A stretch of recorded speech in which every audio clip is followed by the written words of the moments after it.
Good morning. Hello, everyone. I hope you guys are having an awesome and wonderful day. Thank you so much for joining me today. And I hope you guys had a great and amazing week. And I hope you guys are really crushing it and making the best out of this week. And hopefully, you had a productive, very productive week. And I'm very excited about today's subject. But before we get into it, is basically we're going to be talking about um, not to be perfectionist and to let things go. And actually, this is a subject I think is very important. I'm going to touch on multiple areas, and I would like to have your help actually as well. And I would like to know your feedback at the same time. I might miss some few pointers, but actually, I'm going to talk about how people are perfectionists. And trust me, that's not against anybody because I was myself this way. And we're going to talk about how they affect them in Amazon FBA business, especially in the product research, sourcing, listing optimization, launches, and growth. And all that is going to tie up and give you a better picture about what to expect when you launch your product or to start that business. And I really think it's very, very important subject, and is not only, hey, let's talk about perfectionists, don't be this, don't be that, but honestly, I really think it's very, very important for you guys to understand not to be perfect and to get things done, and then you'll be able to work on how to become perfect at things. But before that, I hope you guys are having an awesome morning so far. If you're new to the channel, my name is Saad Basim. I'm an Amazon FBA seller. And in this channel, we just talk about Amazon FBA, whether it's private label, whether retail arbitrage, whether it's wholesaling, whatever it is about Amazon FBA. I think you got the channel to be able to help you to start a business. At the same time, it's, as you guys know me, I'm very straight shooter. And this channel is built on integrity, honesty, and transparency. And I'm here every Saturday, take your questions to be able to help you in your journey, especially, and I know it's too early, but especially that we have Christmas coming. And I think most of you, or at least the people I'm working with, they're preparing for that, and also myself. So let's talk. Before that, let's see who we have here. We have a few people today, and I know they're going to be coming. And we have Carl. Carl says, hey, Saad, how you doing, Carl? I hope you're doing fine, my man. And he has a question. I'm going to answer it. Also, we have Nancy says, good morning, Giants. Good morning, Saad. And Megan, thank you so much, Nancy, for being here. And then Saad says, good morning. Then we have Denny. This time I said Denny, not Danny. Hey, Saad, how you doing, Denny? At the same time, we have Megan says good morning, and we have Duck says good morning, Giants. Good morning to you. And also we have Josiah. Josiah is very excited. His actually product is being receiving at Amazon warehouse. Actually, Amazon's taken way longer time to get there to receive products. I actually have 400 units of supplement that's been there from last week and still not being processed. And when I sent them a message, they said they need 21 days to make sure that the products are being processed. They have a lot of them. But hey, it is what it is. We cannot change it. We just move on and focus on the things that we can control. But we'll get it sooner or later. And also we have Saran says, hey, Saad, good morning to you. And we have Leonard says, good morning. And he says, this is one massive baby Yoda. Actually, yes, I just got him yesterday, this boy. This is a big one. And as I said before, I'm not a very big fan of Star Wars. I don't even watch any of Star Wars, but I like the Baby Yoda. And as we know, it makes a little bit more money, and I'm into a lot of collectibles, actually. So this is one stuff. I have Funko. I have a lot of them. And I have a lot of shoes. I'm worse than a woman, trust me. I have a lot of pairs here. And they're all Jordan, special edition, all this stuff. But also we have Ricardo says, good morning to you, Ricardo, as well. And we have Monica. Monica says hello to you, Monica, as well. So guys, let's get to it. But please, I need your help. So you do not just leave it to me. I would like you to interact with me. I would like you to give me some ideas why being perfect is actually going to hurt you more than helping you, especially when you're building a business, and Amazon FBA business or any other business for that matter. Is actually every entrepreneur has this thing inside of them that they want to make everything perfect before they launch it to the world, or they want the product to be perfect, or they want a lot of things to be perfect before they launch any business. And actually that really hurt them, because caused them many delays, because you'll be oh no, I want this perfect, this perfect, this, I want this to be perfect, I want this font to be good, I want this product to have this, I want the packaging to be 100%, blah blah blah. And all that is just, you see yourself, you're being dragged more and more and more. All of a sudden you see like 3-4 months gone by and you haven't achieved anything. So if that happens, I really think you need to loosen up a bit. And trust me, I was the same thing. And I'm not saying it because hey, I see that with I see that with my clients, I see that with you guys, with the Facebook group, and I just forget. And I keep reminding myself, hey, listen, this has happened because people are putting their money on the line, but at the same time, being perfect is going to cause you delays. And also, if you take yourself too long, what happens is a new competition is going to come to the market while you're still just preparing. And other thing I would like to go before I go to all my pointers, I'm not saying be careless. Being careless is not the same thing either. I'm not telling you get a product and all of a sudden just send it in without knowing anything about the product, the quality, anything. No, I'm saying go ahead and be careful. Go ahead, be a little bit more paying attention to details, but not to the point to become perfectionist, which is really going to hurt. And trust me, you will make mistakes regardless, and you need those mistakes. Every mistake you do in product research, sourcing a product, listing optimization, or writing your listing, launches, growth, all that is going to cause you mistakes, and you need those mistakes in an early stage of your business, because that's how you're going to learn. And every time you make a mistake, you're going to learn from it, and you're gonna fix that mistake, and you keep moving. So failures, that's why it's very important in that business. But let's go very more specific about Amazon FBA and what are the areas that I see people are really being perfectionist about, and I think it's hurting them in the long run. And before we continue, and I tell you why I have done this, because we actually, let me share my screen. I want to share that with you for you guys to see why I am saying that. Because actually, we have been working on the registration page for Amazon FBA interactive course. And look at that. Photoshop does wonders. Makes you look thinner. I took the pictures from a few years back because the pictures that I have right now wouldn't fit in the frame. Even if I took a new one, the frame wouldn't handle my size.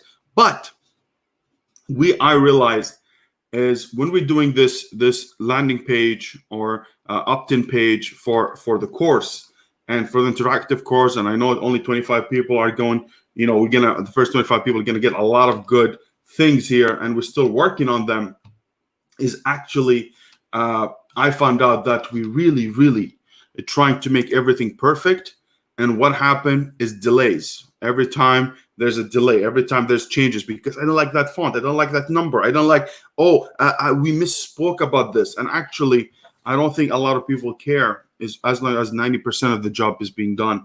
And that's what made me thinking, how is that happening with Amazon FBA? So let's talk about the first part, which is I see a lot of people are talking about, and a lot of people really try to be perfect about it, and they do a lot about it, which is a product research.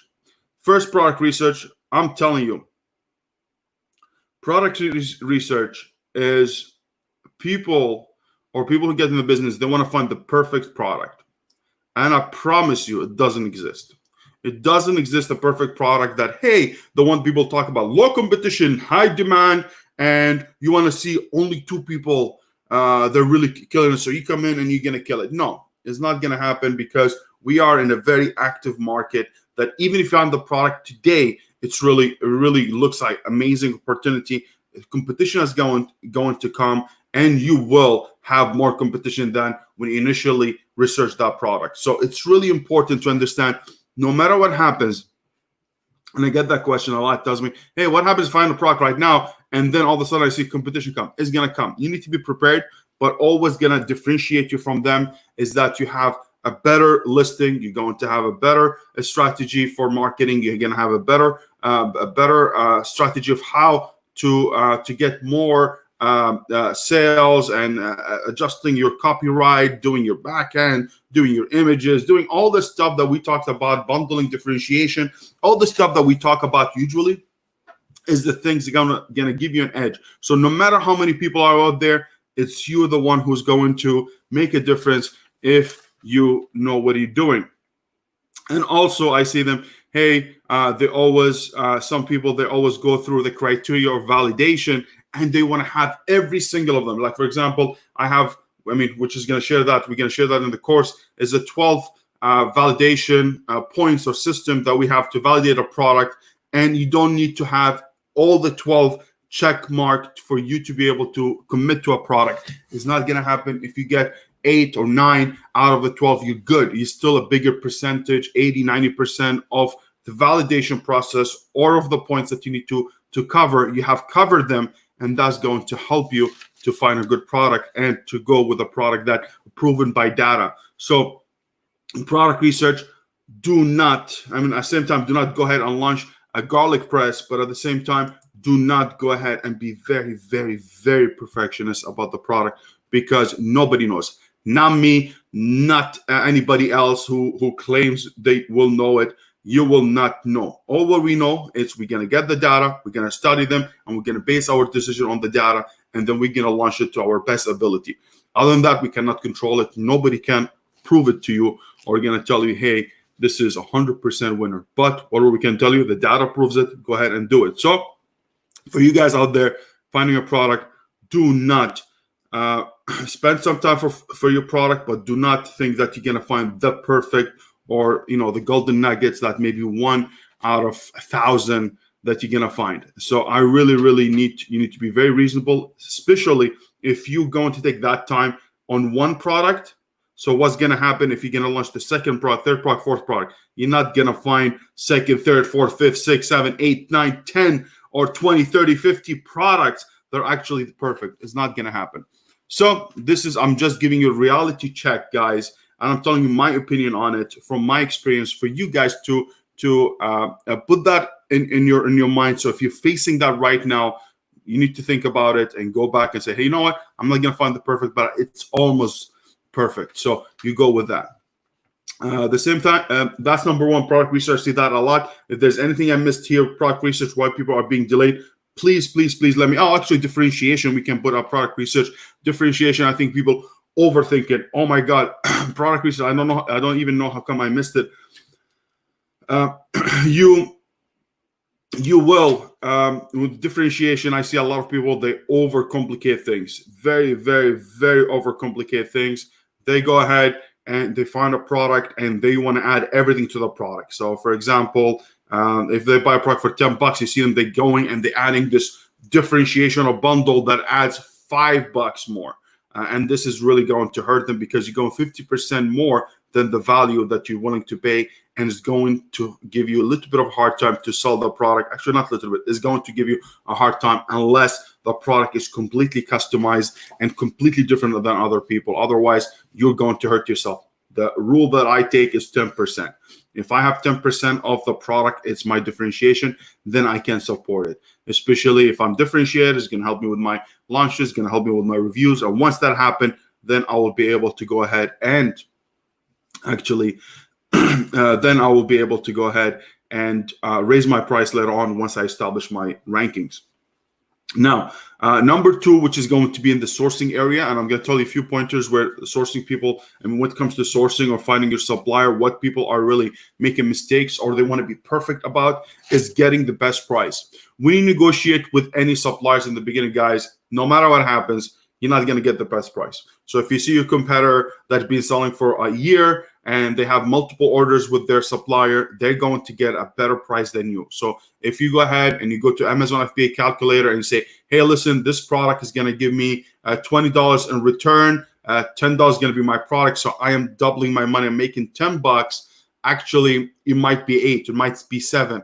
It's okay, because the only time you're going to make your price right, it's when you have multiple orders with the supplier, maybe third, fourth order with them. You'll be able to establish Secondly, when you establish relationship, when you establish all that and multiple orders, then and only then you'll be able to compete on price and be able to get the same price.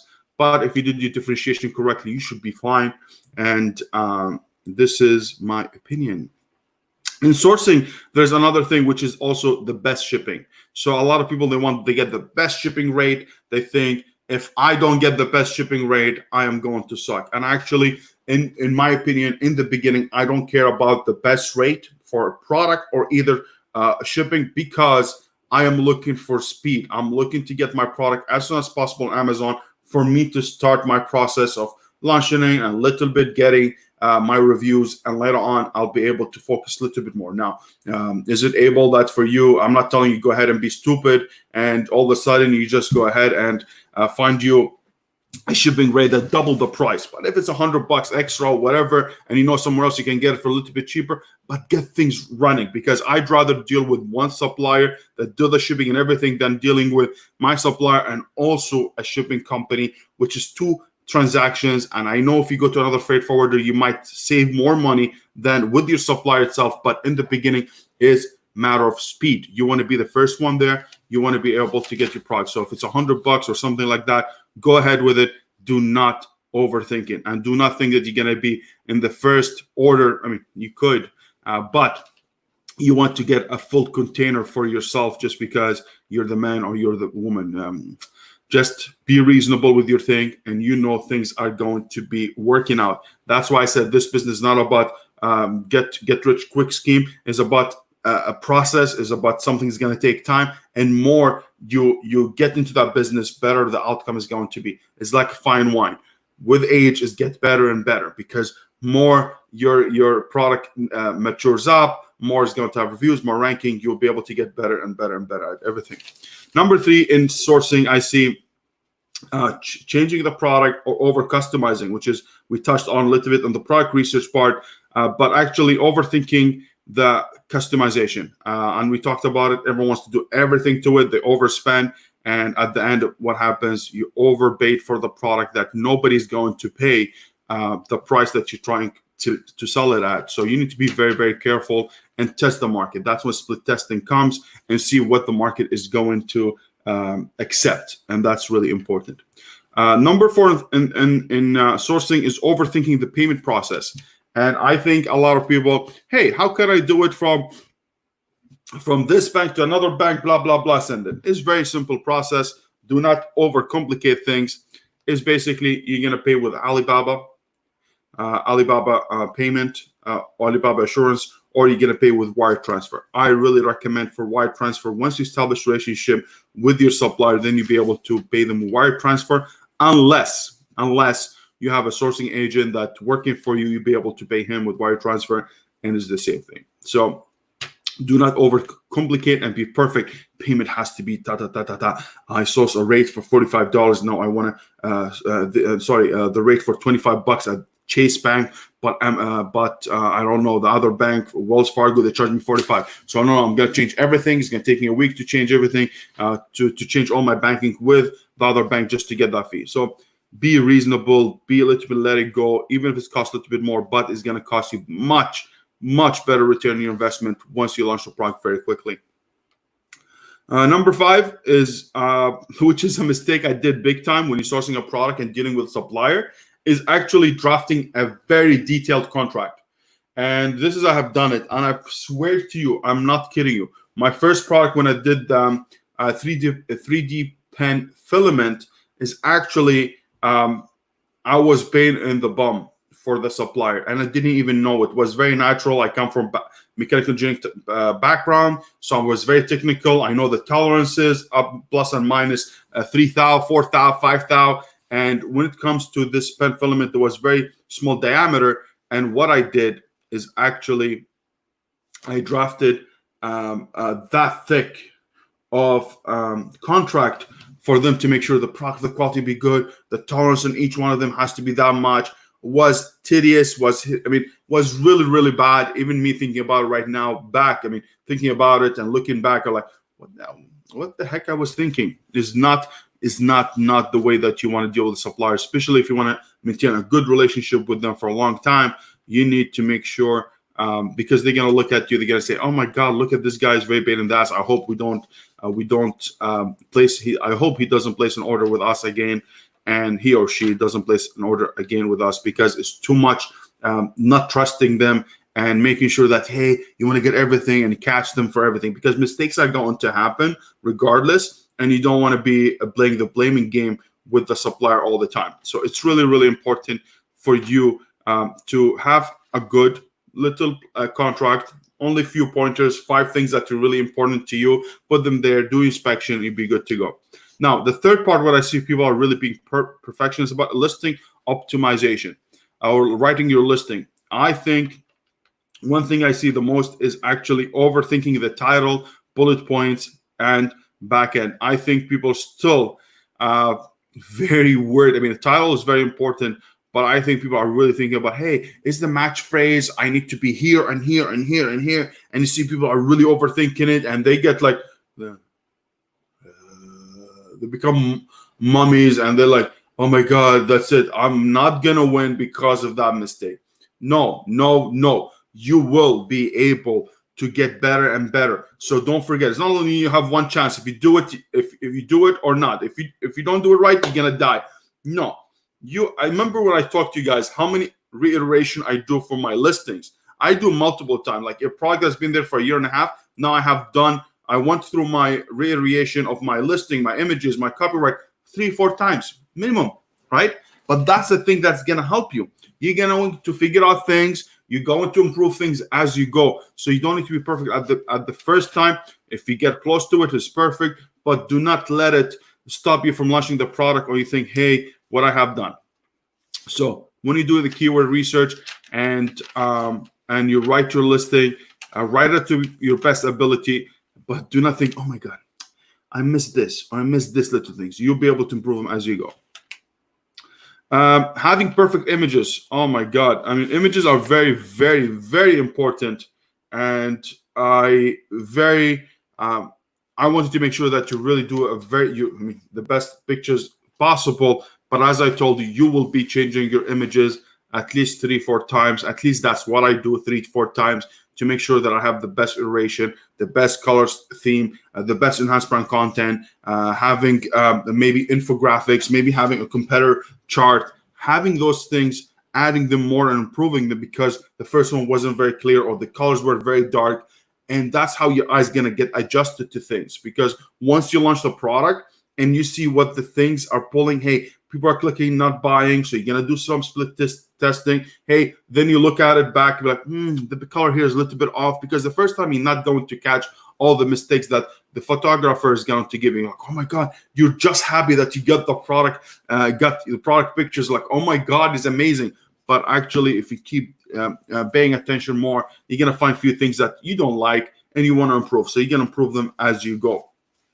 Okay, so we talked about what the things I see people are being very perfect. I mean, they're trying to be perfectionist. So we talk about product research, and we talk about sourcing and listing optimization. Now we're going to talk about launches. And launches.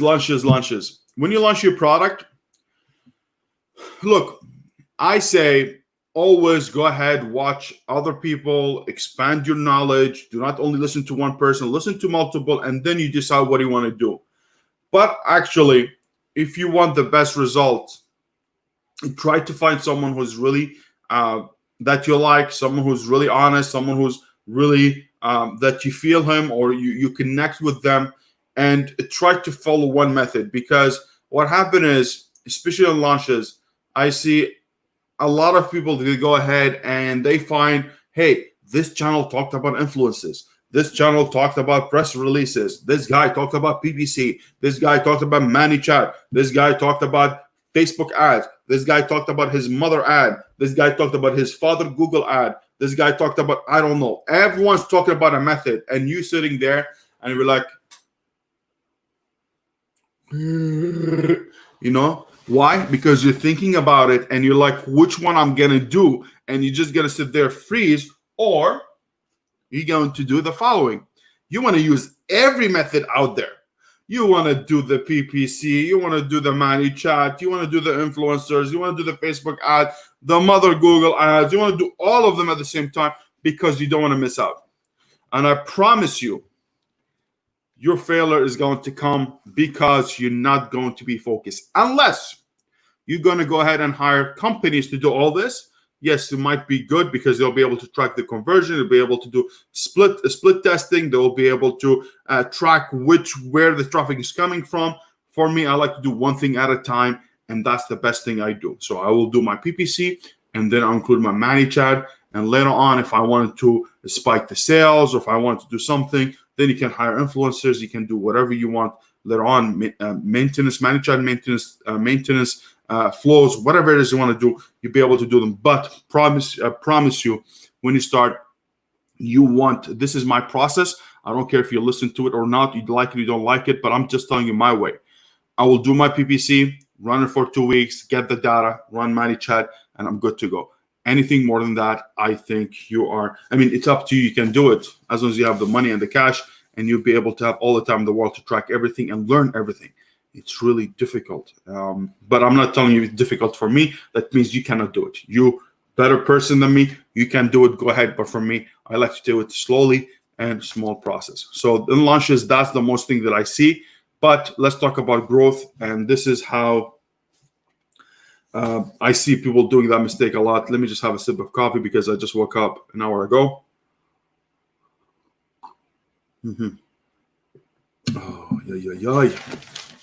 And please leave your questions. And if you like it so far, give me a like, big thumbs up. And if you love it, please subscribe. So if you like it, please give us a little bit like. We are at how many people so far? We're at 874 subscribers. We're not far off to be 1,000. So help me help you. Thank you so much, guys. And I appreciate you so far. I appreciate you all the time, but I hope you like it so far. That's what I meant. Man, I'm going to get myself in trouble with the... Okay, growth. This is something, it might be touchy, and I think some people, they will misinterpret what I'm going to say, but just because sometimes I say it as well, is launching many products at the same time. This is, if you don't have the experience to do it, it's a formula for disaster. Disaster, and I mean it, disaster. Why? Because when you have a product and you don't have the experience, and then you will launch multiple because you find a good opportunity, it's just going to be overwhelming because there's a lot of things you're going to do, especially as a beginner or something you never launched multiple products. I think is going to be a little bit difficult. But this is how my advice to you as a beginner, if you're a beginner or someone thinking about launching a new product, I always do the following.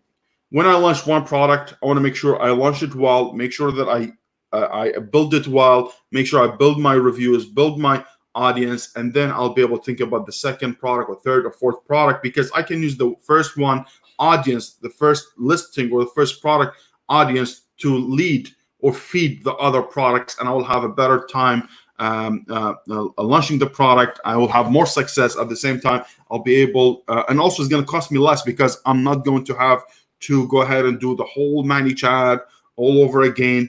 I mean, if you didn't do it right the first time or the second time, you are going to have enough subscribers in your Manychat to be able to feed your second product. So for me, launching many products at the same time is really, really something you need to think about and do not get overexcited about. Now, if you have the help, if you have someone who's with you, if you have someone who's experienced who does it, yes. And I think this is a fault of not only you guys, it's us. People who are been in business for a while a bit, they will be thinking about, hey, I'm going to launch this product tomorrow. Hey, I'm going to launch this product next month. Hey, I'm going to expand my brand. And what happens? We're sitting behind that screen and you'll be thinking, oh my God, everyone's being ahead. What am I doing? And trust me, do not compare do not look at other people's success or focus on what they're doing. Focus on what you're doing today. And that's very important, because if you compare yourself to me when I first started, you will see I will never launch multiple products at the same time. But now, because I have the knowledge, I have the expertise, I have the connections to be able to make it happen, is completely different than when you're alone and you're hearing those people. So I never listen to anybody who just says, I have this, I have this, I have this, and I'm like, oh my God, I want to do the same. No, I'll take it gradual and steady, and this is how we're gonna win the race. Is not a race. It's a marathon. It's not marathon. It's not a sprint. So I really, when you do growth and you're adding more products and adding variation, be careful and be a little bit have it in back of your mind that something is going to happen like that. So it's really important.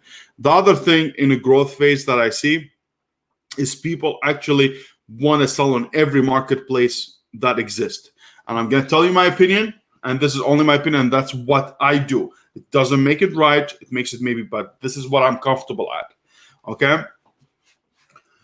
I live in Canada, and I still sell only in the US. I sell in Canada only retail online arbitrage. I don't sell anything else except retail online arbitrage in Canada. I'm able to get products to FBA in Canada. I can do it in anywhere in the world. But for me, I think this way. If United States or the US is the biggest market with the best demand, with the best growth, with a lot of competition, if you learn the things there, you'll be able to expand and go in other marketplace very easier because they're not going to be that competitive. You know the system very well. And actually, if you launch any product that's very competitive in the US, in other marketplace that's slow demand, you'll be able to do very well because you'll be able to outperform everyone else there because of expertise. You have the PPC knowledge, you have the listing optimization, differentiation, everything that we talk about. You'll be able to kill it. But the logistics about how to launch products there and having a company over there, making sure that you set up an LLC, accounting, all this stuff is a big, huge headache. And also you have how the country mental state or how the clients or customers look at things there is completely different. So for me, I like to focus in one marketplace, do the best I can, and I'm actually not thinking of launching products in any other marketplace. We have done with one of my partners in Germany and England a few months back was product and parties, and actually now he's doing well with it. Actually, when COVID-19 happened, we went our ways because my partner, he actually just went to another venture. He was like, hey, I'm going to go to another venture. And COVID-19 helped him to think about what he wanted to do. I respect his decision. I wish him nothing but the best. But that's what happened. So I'm actually very relieved I didn't need to go and do the whole thing in Germany and England and UK because it's too much headache. It's not something I like. Honestly, I love US. I love how I do my things there. And I know it's competitive, but hey, that's how you push yourself. So these are the things I really wanted to mention and talk to you about how to become perfectionist. And if you're in the process of finding a product, sourcing product, do not be too hard on yourself and trying to get the best out of everything. It's actually, for me, more important to get my products out there and starting launching the product or getting reviews or testing the product is more important than anything. And I'm going to give you a true fact. As you know, guys, I'm launching. I am launching a few products, and I have done last week, the whole week, almost 7-10 days. I was just looking for products, and I built a really good, solid list of products that I'm really interested in. And I'm actually going to launch the products in toys and games. And now I'm trying to list them, and I found very good opportunities. My main focus is not to do perfect packaging. It's not to make sure that I get the best pricing for shipping, not to get the best pricing for the product itself. All what I want to make sure right now, even if I pay 50 cents, $1 more than what I can get the product for later on, I'm going to do it. And actually, my thing that I'm doing right now is telling suppliers, do you have anything in stock? And this is what I'm looking at. So I go ask them, what do you have in stock? They tell me I have 200, 300, 500. Okay, I want that. What kind of packaging comes from? It comes with this kind of package. Okay, I'm just going to put a sticker on it and call it a day for now. But the next shipment is going to be custom packaging. It's going to be the insert card. It's going to be everything that I want it to be there. But all my main focus right now, and this is only for me, I want to get the product in, launch it, set up the listing, set up everything, set up my PPC, see what happens, get the data, and we'll be able to get the second order in right away because the manufacturer lead time is really short. So I'm very happy about that. And this is how I will operate in some product with some opportunities. Now, if I'm getting into a very competitive market and already has a lot of people, I might slow down a bit, try to perfect it because I know what I'm going against is going to be a big competition, experienced competition. So I'm going to slow down. I'm going to hold my horses. And I'm going to wait until I get really, really, really perfect, everything, images, everything, and then launch it. Like when I did the supplement, I had to make sure everything is perfect. I mean, not perfect, but to my best ability. So I got it, but I still did 3-4 reiteration of my images and everything. So I got it in to my best thing that I did more work than any other product that I will launch. Launched it, did well, and then I started doing more and more and more. But this one now, the products that I'm launching, actually, I'm thinking about launching 2 of them in toys because I'm preparing for Christmas. And I know it's too stupid for some of you to think, we're in July, you think about Christmas? Yeah, if I launch a product right now, find it, launch it within a month or a month and a half, I know exactly what happened. Then I'll prepare for October and November and get enough units to make sure that I can sell. So I'm building the product for Christmas to get the big bang. All right, so this is my talk, and I'm going to drink a sip of coffee while you guys giving me all the questions. And please hit the like button because you're good people. I'm good people. We're trying to help each other. All right. Let's go to the question. Very, very excited, guys, about the interactive live course coming. I'm really excited to see you guys, whoever the first 25 people are going to get really, really good stuff. And I'm really excited to do it like live classes. And, you know, it's going to be also recorded. So it's going to be really, really awesome. And as you see, the page is almost ready. We just have a few things and then done. All right, let's see what we have. Carl says, I'm planning to add one small product to my existing product on Amazon. Can I just add it or I have to create a new ASIN? Carl, if the main product, like let's say this is the main product, and then you're adding something to it, you can actually just change it. Just change the images, have the new things in it, and you're good to go. So let's say I'm selling this product and I'm adding Baby Yoda stickers with it. If I am the same product, the main product is staying the same, and you're just adding the stickers to it, I wouldn't create a new ASIN. I will just use the existing ASIN, and I'm good to go. Okay? So that's what I would do. But if you change the main product, that could be a little bit difficult. Doesn't mean I haven't seen it done. I have some people doing it, which is people who used to hijack abandoned listings. They were used to do that. But I don't think if you're adding any differentiation or changing a few things in the product, use the same ASIN, you should be fine. So this is my opinion.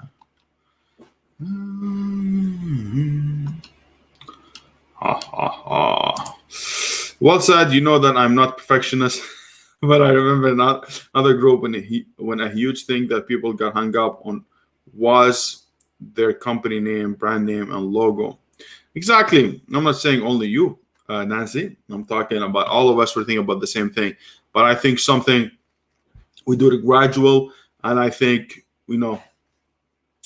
it's not like to the T. And I don't think we're doing very, very perfectionist. I think we're just trying to do a best image because that's the first time we do this thing and we don't know where we stand. But I think more you do it and more we do this kind of pages, landing pages, sales pages, is going to get better, and we know exactly what we need, and we're going to be able to adapt through it.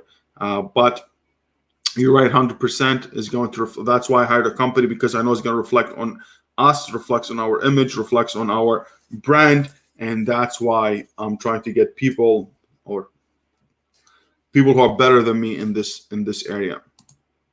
If you find the perfect product, so did 100 other people. 100%. There's always people who are going to be looking for the same product as you. The only good thing about you, you're going to have the best strategy to be able to launch your product and do everything you want. So do not think you're the only one. There's other people there, but you know to know how you be able to compete with them and how to beat them. And like how many times we get Chinese suppliers that sell on the same platform. I see a lot of people freaking out about it. Oh my God, the Chinese people selling on the products, they're beating me on the price. Who gives a crap? You're actually better than them. You'll be able to do much better. As it's not even their first language. You have all the language. You'll be able to do better product. You have better angles. Two different cultures. The way they look at things different than how we look at things. You know, the American culture, European culture. So you'll be able to do much better. And honestly, I never care about competing with suppliers or competing with Amazon themselves. No problem. When adding differentiation, you don't want to add too much weight or volume to the bundle, or you pay more for product, more for shipping, and more for storage. 100%. And I told you that example when I did the video about differentiation. I said the first product I did with my partners is actually we overdid the packaging, became heavier. It changes our Amazon FBA fees. It was just disaster. So you need to think about anything that you want to add to your product that fits in the same original box very easily without modifying anything. It becomes tricky, but you'll be able to do it. You can pay with a wire transfer using Alibaba Trade Assurance, 100%, by using Chase or something. When you do wire transfer to Trade Assurance, your money is wired at Citibank account in New York. So if you are in the US, it's a domestic wire transfer. Awesome, very awesome. Joanne Murphy says, "Hello everyone. I hope you are doing all fine." Thank you so much, Joanne. I'm very happy to see you here. It's been a long time. Everything is okay with you? Long time. You came late. Let's see, Denny. Denny says, "Hi, Saad. How do you determine if a product will achieve the required number of sales, 15 sales a day? How do you calculate that if there's a handful of sellers?" Is actually going to go through. Remember when I always talk about the market size or the market cap, how much the market is able to get, and that's very important. So I will go ahead through my suppliers, my competitors, and trying to get all their sales and trying to see if I can divide it on us. So if I have, let's say, 500 sales and you are 5 competitors, that means 100 each. For sure, it's not going to be 100 each because there's some competitor has more reviews, more ranking. But you'll be able to think, hey, listen, if these guys have that much reviews, they're ranking for multiple keywords, and I am here and they are there, I know what I'm going to do is basically try to build my reviews to their level and the same keyword ranking, and I know I'm going to be the same sales. So once you figure out the market itself and how much money coming in, you'll be able to determine how many sales you're expecting to achieve. And you need to be reasonable with, it all depends on the product itself. Is it the same product as the competitors? Are you differentiating very well? Is your listing better? Is there better opportunities for you to capture more sales? All this stuff going to play a factor. But if you know the market is big and able to take that much sales and be able to generate that much sales, you will be able to know how many sales you want to do. But how to calculate it is just basically see what position you want to be at, what they're making sales around, and you'll be able to estimate. You might be doing more better than them, much better than them, or you're going to do a little bit worse than them. So it's all going to know only when you launch and you see how much you executed your ideas and your thoughts correctly or not.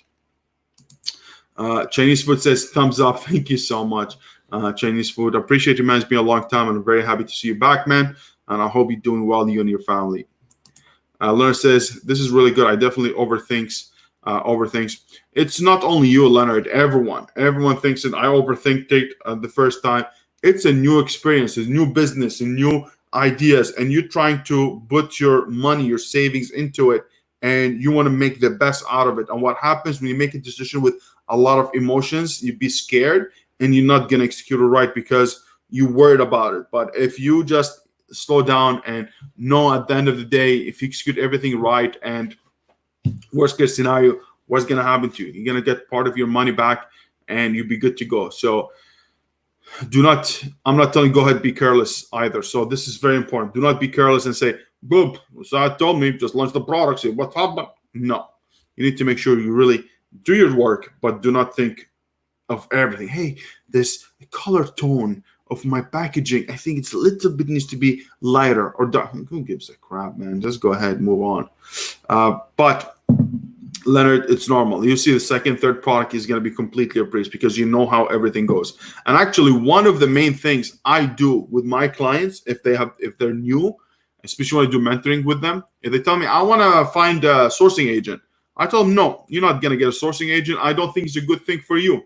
Tell me why. It's easier. I just get it fast. No, because I want you to learn the process. I want you to learn how to send emails, how to communicate, how to negotiate, how to be able to know the whole process of what kind of shipping, what kind of sizes, what kind of differentiation, what kind of add-ons. I want you to learn that, because once you learn it, you'll be able to teach it to other people in your VAs, or teach it to other people that's going to help you with that specific process. So even when you hire a sourcing agent, at least you know the process, you know how much the product is going to be, and that's going to help you much better in the long term. So in the beginning, do it, but later on, you're going to see second nature is going to be easier. You know exactly why they said that, why they did that, why she said that, or whatever it is, and you'll be able to go through it. Carl said, let's say that I'm adding Yoda stickers to the Yoda. Do I have to run out of the stock first when I add the second batch? No, I will just add it. If it's only an add-on, I will add it, but the only thing you're going to have is, if you don't time, like what you can do is the following. If you're not going to change the pictures and you're just going to run out of the old stock, you're good to go. But if you change your picture with the new add-on, then you cannot send a product to a customer that's different than what's in the description or the images. So what are you going to do in this case? You have a few things. You can maybe let the product run and let it for another 2 weeks, sells out. And I mean, even if you send the new product in, the old ones are going to be sold out, and then the new one's going to come in. And after 2 weeks, you just change your images. Or if you want it, if you know that you have like 50 units are left, you create removal order, remove them to your prep center or to your home while the other products are being processed, and you're good to go. That's the only way I would do it. But for me, I wouldn't care. I will send them in. Like, for example, I told you that last month, I believe, I had my product, the packaging. We had a problem with the packaging. Weren't able to get the product in time because of COVID and all the stuff. I actually had products in, and then I sent the second batch of products without the packaging, but I still send them. But what I did, I sent an email and I said, hey, important message. If you receive the product without the packaging and only with bubble wrap, is actually because we have a problem with our supplies, and we'll be good to go, and we're good. So for me, I wouldn't. You have these options, man. So one, remove them while the other one's being processed. Second, just put them in and wait 2 weeks. If you know what the sales velocity is going to be, let's say 10 and you have 50, around 5 days. So I will give it another week, because it might take from the new products, and you're good to go. And who cares if you have 50 and someone complains, I didn't get the order. Oh, sorry, we made a mistake. And have some stickers at home and just send it to them if you want. Or what I did also with one product that in Christmas that we sold is actually we missed a part of the product and created a listing. I added the product under the listing, a new listing, and every time someone missing that specific part, I just create a multi-channel fulfillment order, and I was able to send them the new product, and it'd be good to go. In the course, will you share the template on MOQ, sales contract, etc.? In the course, I will share with you everything that I have, honestly. And I will be able to help you how to be able to determine MOQ. The sales contract, I will tell you exactly what the things that you need to pay attention to and what the things that you need to enforce. And I will share with you the inspection companies. And now I'm working with something to be able to help you guys with a little bit of sourcing. So I'm getting there, but I'm going to share everything with you. And you will know better than sales contract how to find the best supplier, how to be able to get what kind of MOQ that you need, how to be able to lower the MOQ, what kind of strategies, and all the stuff that we're going to talk about. That's what we're going to have bi-weekly. And we're going to have interactive course the whole time. We're going to talk, you're going to ask me questions. We'll be able to help you through. And also we're going to have, Facebook group that if you have any question that comes up that's very tailor-made to you, we'll be able to help you there as well. It's really going to be awesome. I'm really, really excited about it. And hopefully we'll be able to fill those 25 people. And it's going to be awesome. Really, it's going to be awesome. I think it's very nice to have interactive course. and you can ask me whatever you want. I finish my subject, I finish my topic, we get to the second one, third topic, fourth topic, fifth topic, and we keep going and keep asking questions. At least you learn. It's not only someone, I'm giving you my time. So that's why I'm giving you my time, to make sure that you get the best and you feel that you paid the money, the worth it time. I don't want to be only recording. So you're just getting someone who did that course 3 years ago, and you have it, and you're just watching it, and you can't even ask a question. You go in the Facebook group, you cannot find anybody. So I'm going to give you the opportunity to be there, and you'll be able to ask me the question that you need, and I'll be able to answer them. And it's going to be as current as possible to you, because any question you can ask can be current for today. I'm going to give you my question for today, not from last year. And I think it's going to be awesome. I really think it's awesome. Hi, Saad, how do you plan the inventory for Christmas? Like 500 in August, 5,000, and like 500 in August, 1,000 in September, 1,500 October. What's your thought? Okay, very, very good question. When I do my research, I always look at the trends, and I look at how much growth is going to be in September. In September or Q4. In Q4. So what I do is basically, if I see a product selling 500 units, and then that's why I launched the product right now, to know how many sales I'm gonna make, and I'm just going to see how many X's the product makes during Christmas. So if you do 3 times, I'm ordering 500. I'm gonna order 1,500. But I never worry about only 1,500. I'm gonna order maybe 2,000, 3,000 units. And whatever I'm going to get, I'm going to send in 1,000. I'm going to bring the products, put them in a prep center, and send 1,000, let them be processed. And when I see I'm running out, I'm just going to get them from a prep center to the supplier. Now, the only thing is going to happen, you're going to hold a lot of cash flow. But remember, you're not only selling for December. There's January, there's February, there's March. So even if you over-ordered and you were left with 1,000 more, who cares? You have January, February that you want, and there's Chinese New Year usually happen in January and February. What happens that the whole supply chain gets held up for 1 month, and you're not going to be able to order more. So ordering more is not going to hurt, as long as you prove the product. You know it's going to make sales, and who cares if you have extra units? The only thing is going to tie it up is your cash. So that's the only thing. Now, but for me, I will order more than what I need, and if I sell more, good. If it's not, it is what it is. So that's why I look at market that trend up very well in Christmas, but steady. Like let's say the whole year I'm selling 10 units, but I know in Christmas is going up, I'm selling 40, 50 units. But then when it comes back, it goes back to my 10, because all what I want to make at the end of the day, 75 to 100 bucks a day. That's what I'm trying to achieve from every product, to be worth my time, worth the energy I put in. So that's how I do it. It's not like systematic. It's because a lot of things, no matter how much Excel sheet I'm going to give you, how much things you need to plan, there's something that you need to use, you as an entrepreneur, things that you're going to think about that, is good, looks good in books, but could different, because circumstances change all the time. Okay.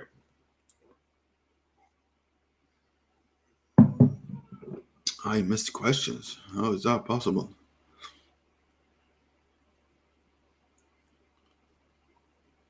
Holy shit. Oh, yes, I did. They don't show up for me. So I'm telling you why. Because I have here one software is actually connect me to YouTube. So what happens, whatever happened in YouTube, for it to come to this software, it takes time. So that's what I'm missing. So it comes up after I read the question. Now I'm going back and I see them. Like, what's going on? Let me see, go back. What's that? Oh, yeah.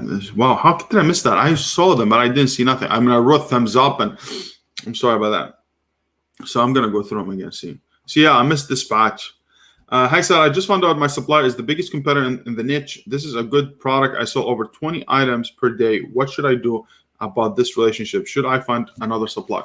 Look, very good question. For me, first of all, I don't like someone go ahead and just my supplier to go ahead and sell. If he was selling there before me, I'm okay with it.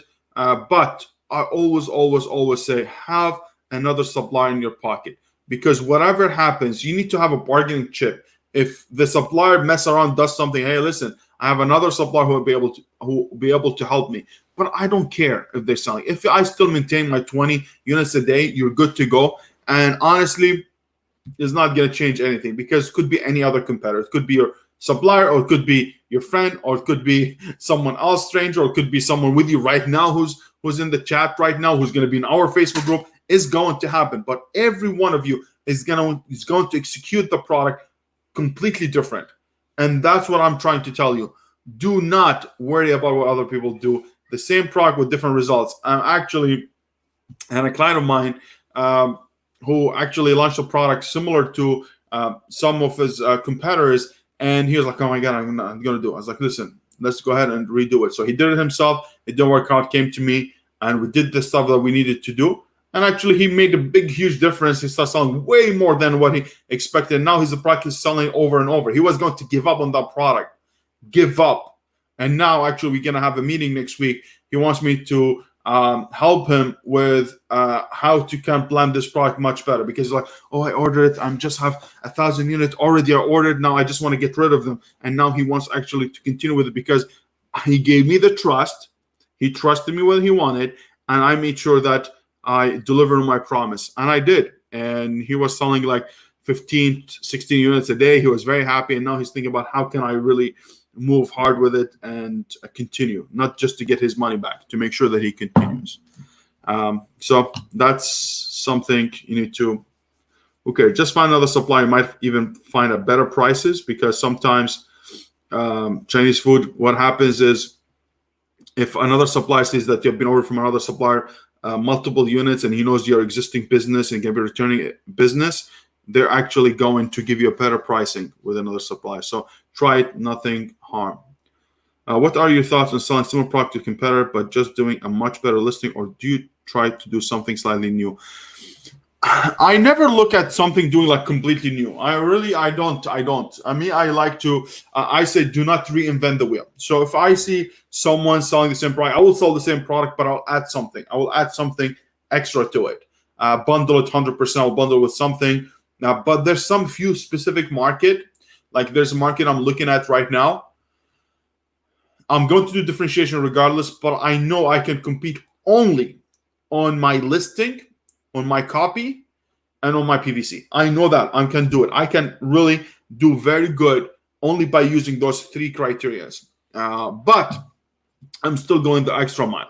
So if you want it, like for example, if you want just to test the product, launch it with a perfect image, you know it's still going to do well, but I will always add something. So I never launch the product without adding something to it, even if I know I'm going to compete only by adding a packaging or by only the listing or images. So for me, I go the extra mile all the time, because I don't want to visit that product again in a month and say, "Oh yeah, we need to put a differentiation right now." No, I want to be, going hard from the beginning. And actually, I told you this client is supposed to meet next week, and just my wife reminded me, is actually after this meeting, which is awesome. Thoughts on selling product that currently has a lot of potential, but it's an easy product to copy. Okay, that's all depends on the market. As I said, usually it's much better if you find a market that has low competition and easy maybe to copy. If you're first to market and you'll be able to capitalize and gain the best ranking, the best reviews, it's very hard for someone to come and dethrone you. So it all depends on the product, but it is possible for you to make it, even if it's easy to copy. And by the end of the day, any product you're going to do is going to be easy to copy. Any product. Anybody can take the product. Anybody look at your product, the listing doing well, they take the images, send them to China, and they will be able to copy it, or get a sample from your product, send it to China, and they will copy it. So there's nothing that stops people from copying your product. What's going to be different? It's you, how you launch, how your customer service, how everything that belongs to it. So it is what it is. If you send RA or web products to Amazon and packaging not acceptable for FBA, what happens? Do they just package it or charge you a prep fee? If the product is not unfulfillable and is really damaged, they're not going to process it, and they're going to tell you stranded units, and you need to create a removal order to get them in. If they're really highly damaged. So, but if it's like nicks or something like that, it should be fine. Like for example, I got this shoes yesterday, and people ask me why I buy shoes, because that's the only thing that doesn't change in size. Like for example, I have here, I'm gonna be pain in the bum, but like here, broken, and the other side, It's not going to happen nothing. It's not going to tell you, oh my God, what did he do? Not much. So you should be fine. But if anything happens, they will just you create a removal order, get it, and you'll be able to change whatever you want to change. Hello. Let's see what happened. Leonard says, thought on people that say made in the US, how do you know if they are actually made? You will never be able to know. A lot of people are using this or designed the US, made in China, or you just cannot know. You cannot know unless their supplier, but it's very hard to know. Actually, in my niche and supplement, a lot of people lying. They say it's made in the US, but when it's made in China, so it is what it is. Okay, so answer this.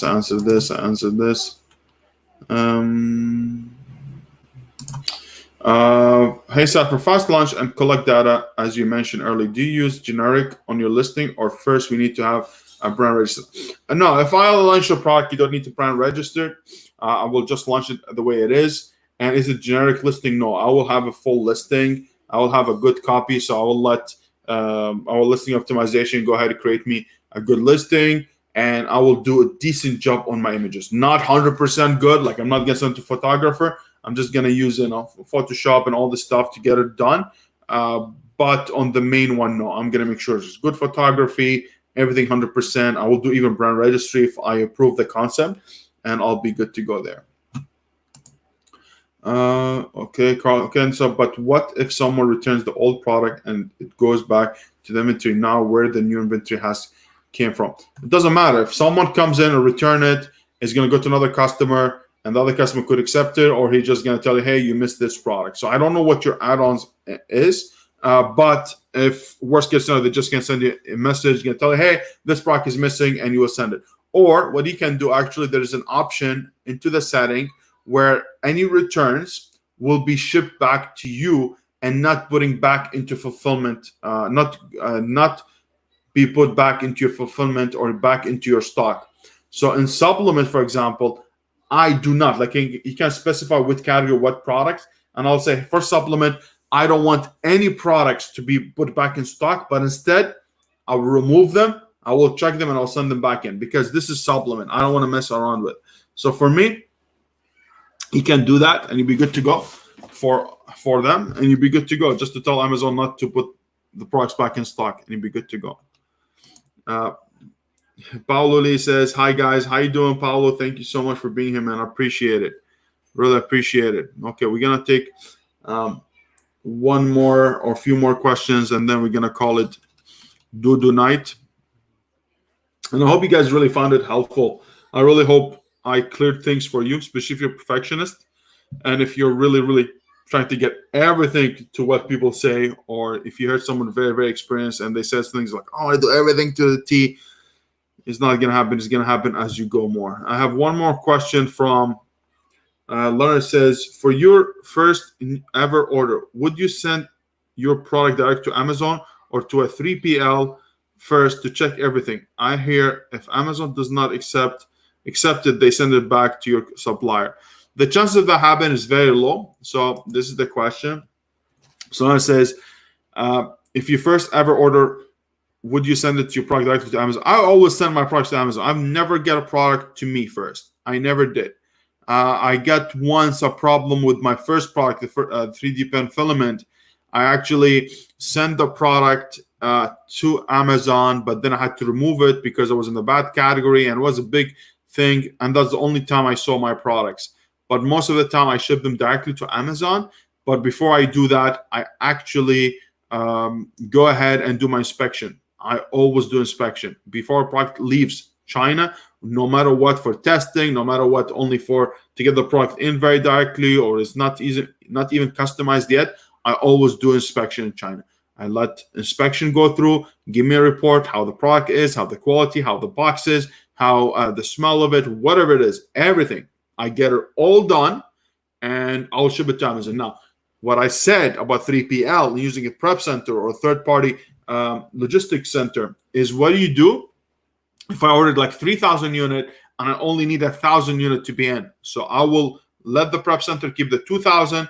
The 1,000 will be shipped directly, and I'm good to go. And then I'll be able to tell prep center every time I need more orders to ship them to my Amazon. I'll be good to go there. But always do inspection. And I don't think the prep center will do any inspection for you. They might say it, but I don't see it's going to happen very, very well. All right. So, guys, ladies and gentlemen, I hope that was really, really helpful. I hope you guys are really excited. And I'm going to announce when we're going to start the interactive course. As you see, guys, I went and I did. We're doing the landing page sourcing page. So when it's done, I'm going to let you know. And I'm really, hopefully, I'll be able to see you there. I'm really excited about it. And it's going to be just awesome to get you there, guys, and teach you everything that I know.